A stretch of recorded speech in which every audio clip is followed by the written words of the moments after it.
Prefiro desenhar do que falar. O desenho é mais rápido e deixa menos espaço para mentiras. Você já ouviu falar sobre Charles-Édouard Genoret?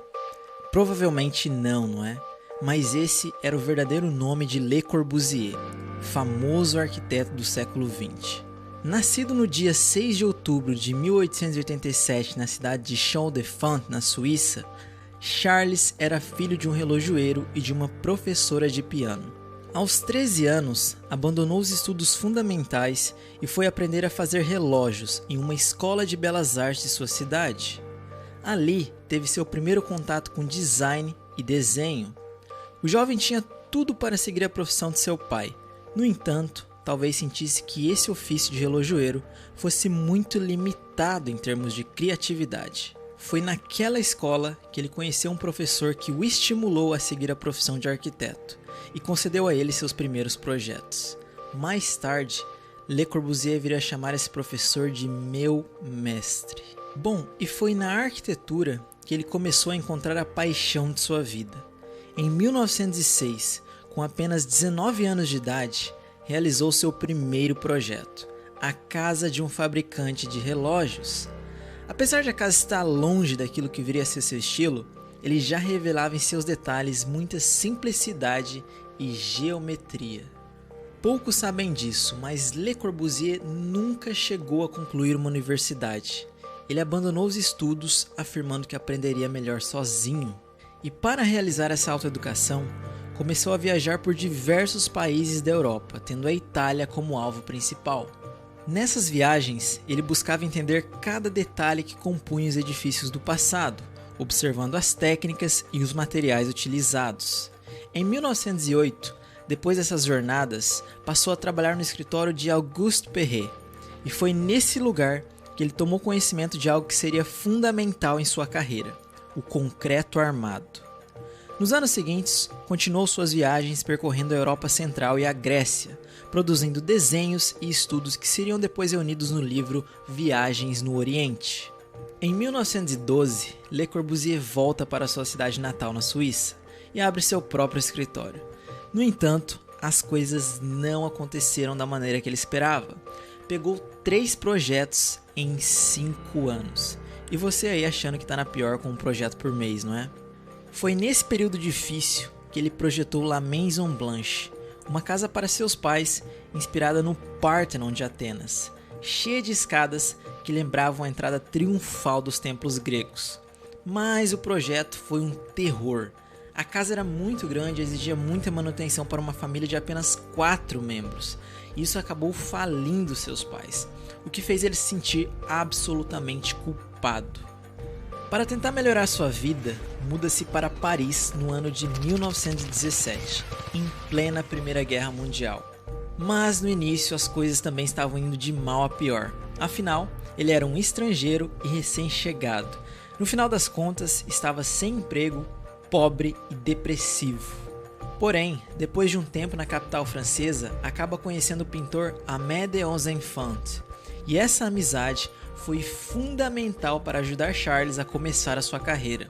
Foi graças a Onze-Enfants que Corbusier foi apresentado a colecionadores, artistas, arquitetos e alguns outros membros da elite artística que vivia em Paris.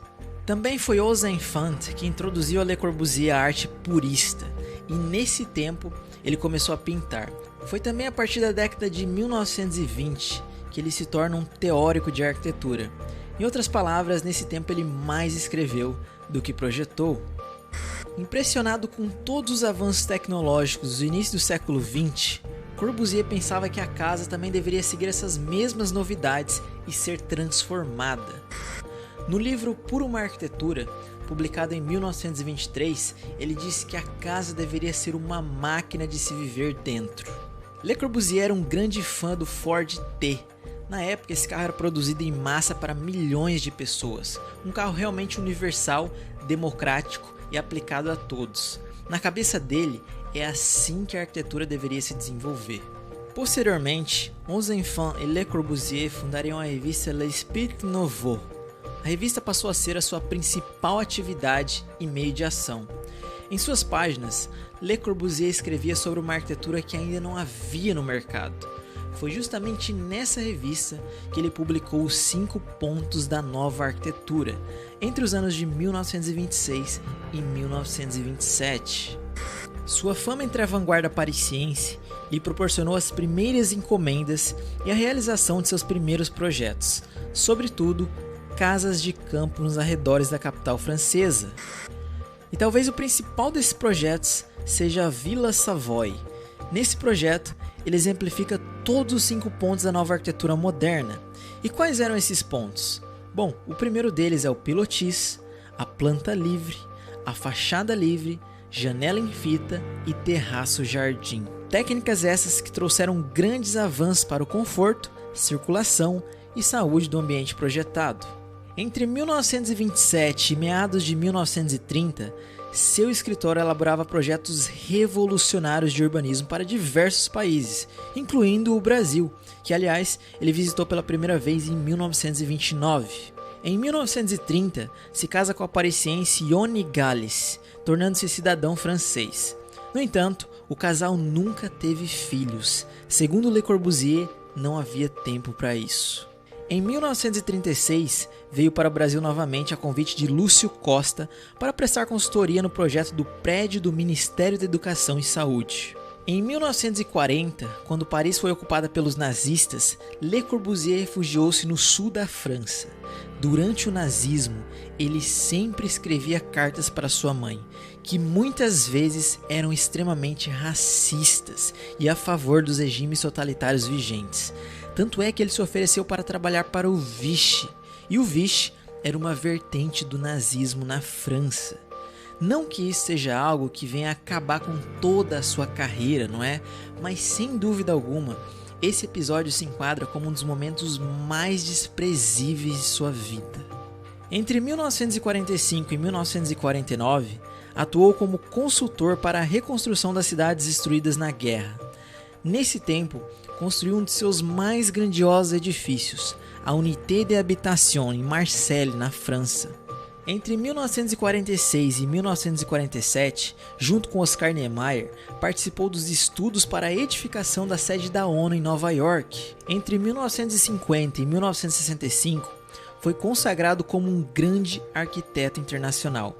E em 1959, recebeu o título de doutor honoris causa pela Universidade de Cambridge, do Reino Unido, fora outras incontáveis e incontáveis premiações e títulos que ele recebeu ao redor do mundo, que não daria para falar nesse vídeo. Por fim, amado por muitos e odiado por outros, Le Corbusier ainda exerce uma forte influência na formação de arquitetos no século XXI. Em 2016, várias de suas obras foram nomeadas Patrimônio Mundial da Arquitetura pela Unesco, e essas mesmas obras hoje recebem visitantes e estudantes de arquitetura o ano todo. Charles-Édouard Genoret morreu no dia 27 de agosto de 1965. A causa da morte? Afogamento. Alguns dizem que foi um acidente, outros dizem que foi um suicídio. Fato é que esse homem foi polêmico desde o seu nascimento até o fim de sua vida. Se a sua existência foi um legado ou uma desgraça, isso só a história vai dizer. E aí galera, gostaram do vídeo de hoje? Não se esqueça de se inscrever no canal, deixar o seu like e me seguir no Instagram para obter ainda mais conteúdo. Deixe aqui nos comentários também sua opinião sobre Le Corbusier e também uma sugestão para a próxima biografia. Até o próximo vídeo.